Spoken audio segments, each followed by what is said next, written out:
Администрация Ленска продолжает приобретать квартиры для жильцов аварийного и ветхого жилищного фонда. Так, в прошлом году в эксплуатацию сдали 24-квартирный дом.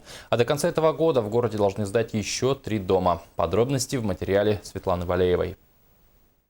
Сегодня на завершающей стадии находится строительство 4 домов. Это 115 квартир, предназначенных для переселения граждан из аварийного и ветхого жилищного фонда, жилье которых было признано таковым еще в 2012 году.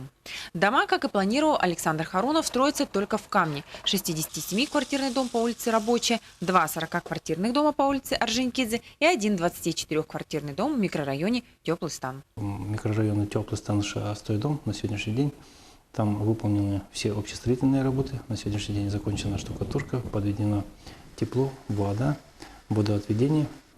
Проведены все работы по электрике, по квартирам, кроме подъездов. Да? То есть, вот, скажем, щитовые, которые стоят в подъездах, там туда провода выведены, но на сегодняшний день еще пока там эти работы не закончены. 6-й дом Теплого Стана по плану должен быть заселен до 15 декабря этого года. Что касается дома по улице Орджоникидзе, готовность его составляет 90%. Закончены общестроительные работы, смонтированы балконы, произведена покраска, закончены фасадные работы, подключено тепло и вода. 67-квартирный дом готов на 70%. По данным подрядчика, этот дом будет сдан 31 декабря. На сегодняшний день по всем контрактам профинансировано 90% от суммы контрактов. Значит, у нас осталось 10. Эти 10% мы оплатим подрядчикам после того, как нам они сдадут все квартиры по акту приема передачи.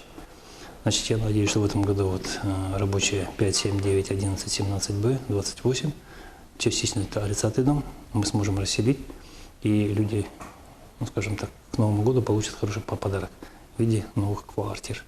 Буквально на днях будет объявлен аукцион на долевое строительство еще 2 24-квартирных домов и 1 37-квартирного дома. А с весны 2016 года начнется уже их строительство. Так, к концу следующего года будут расселены жильцы аварийного и ветхого жилья уже по этапу 2015 года. Светлана Валеева, Алексей Семенов, НВК Саха, Ленск.